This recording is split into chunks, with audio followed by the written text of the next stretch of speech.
Welcome friends, MPSC IQ तुमचं सर्वांचं स्वागत आहे. मित्रांनो, आज आपण महाराष्ट्र भूगोल यावर काही क्वेश्चन घेऊन आलो. जवळजवळ 10 क्वेश्चन आहेत, 10-11 क्वेश्चन आहेत.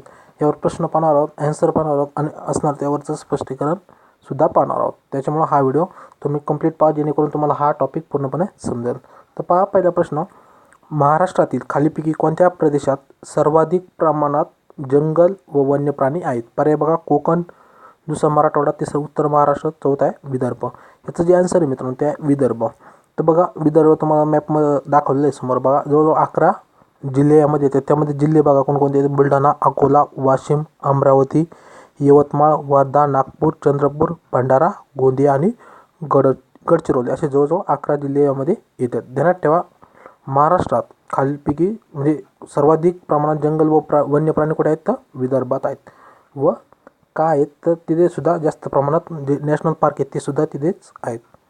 त्यानंतर पहा, खालीलपैकी कोणते राष्ट्रीय उद्यान भंडारा व गोंदिया जिल्ह्यात आहे? पर्याय बघा, पहिलं ताडोबा, दुसरं भामरागड, तिसरं अंधारी, चौथा आहे नागझिरा. याचं जे आन्सर मित्रांनो ते आहे नागझिरा. तर नागझिरा अभयारण्य जे आहे म्हणतो आपण राष्ट्रीय उद्यान तर हे इथे भंडारा व गोंदिया यांच्या सीमेरेषेवर हे आहे. त्यानंतर तिसरा क्वेश्चन पहा, 2011 जनगणनेनुसार महाराष्ट्रात सर्वाधिक अनुसूचित जाती JSC म्हणतो लोकसंख्या सर्वात जास्त कुठे आहे? पर्याय बघा, पहिलं गडचिरोली, दुसरं नंदुरबार, तिसरं नाशिक, चौथा आहे पुणे. जे आन्सर मित्रांनो ते आहे पुणे. पुण्यामध्ये सर्वाधिक अनुसूचित जाती जमातीची लोकसंख्या आढळते. तर बघा, चौथा प्रश्न, कोणता पाऊस हा पश्चिम घाटात पडतो? पर्याय बघा, पहिलं आरोह, दुसरं आवर्त, तिसरं प्रतिरोध, यापैकी नाही. आन्सर मित्रांनो याचा आहे प्रतिरोध. तर आपले जे पश्चिम घाटात, महाराष्ट्रात नाही तर पश्चिम घाटात कोणत्या प्रकारचा पाऊस पडतो? ते प्रतिरोध पडतो. तुम्हाला समोर जे चित्र दिलं आहे, नकाशा दिलं आहे, तर त्यात तुम्हाला समजेल. पाचवा क्वेश्चन पहा, कोणती नदी महाराष्ट्राच्या पूर्व सीमेवरून वाहते? पर्याय बघा, पहिलं तापी, दुसरं वैनगंगा, तिसरं इंद्रायणी, चौथा आहे इंद्रावती. याचं जे आन्सर आहे मित्रांनो ते आहे इंद्रावती. इंद्रायणी नसून तर कोणतं आहे? इंद्रावती. तर कोणती नदी महाराष्ट्राच्या पूर्व सीमेवरून वाहते, जी गडचिरोलीला जवळजवळ आहे आणि ती गोदावरीला जाऊन मिळते? तर कोणती नदी आहे? इंद्रावती. तुम्हाला समज दाखवतो इथे इंद्रावती आहे. त्यानंतर मग 6वा क्वेश्चन, महाराष्ट्रातील कोणत्या अभयारण्यास फुलपाखराचे माहेरघर असे म्हणतात? पुन्हा एकदा क्वेश्चन आहे का, महाराष्ट्रातील कोणत्या अभयारण्यास फुलपाखराचे माहेरघर असे म्हणतात?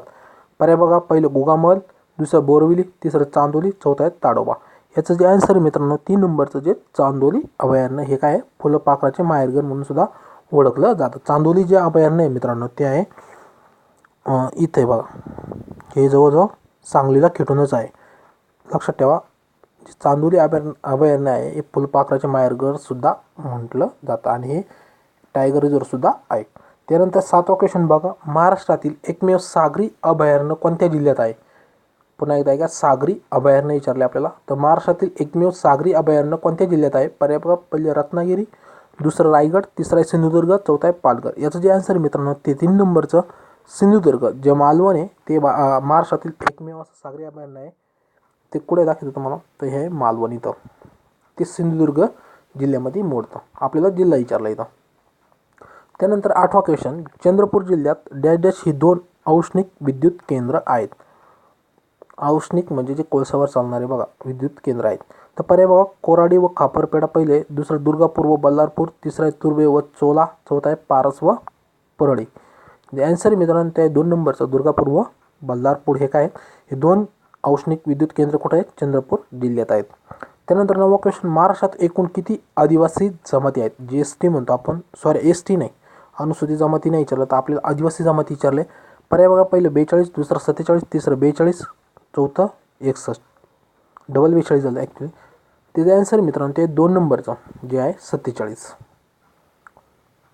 11वा क्वेश्चन, शेवटचा क्वेश्चन असणार आहे, महाराष्ट्रात पांडवलेण्या कोणत्या जिल्ह्यात आहेत? पर्याय बघा, पहिलं पुणे, दुसरं नाशिक, तिसरं आहे औरंगाबाद, चौथा आहे ठाणे. जे याचे आन्सर जे मित्रांनो ते आहे ते नाशिकमध्ये आहेत. महाराष्ट्रात पांडवलेण्या कुठे आहेत? तर नाशिकमध्ये आहेत. तर मित्रांनो, आजच्या जे व्हिडिओचं सेक्शन आहे ते संपलं. इथे तुम्हाला हा व्हिडिओ कसा वाटला कमेंट करून सांगा. व्हिडिओ जर आवडला तर व्हिडिओला लाईक करा, आपल्या चॅनलला सबस्क्राईब करा. थँक्यू मित्रांनो, तुम्ही हा व्हिडिओ पाहिल्याबद्दल धन्यवाद.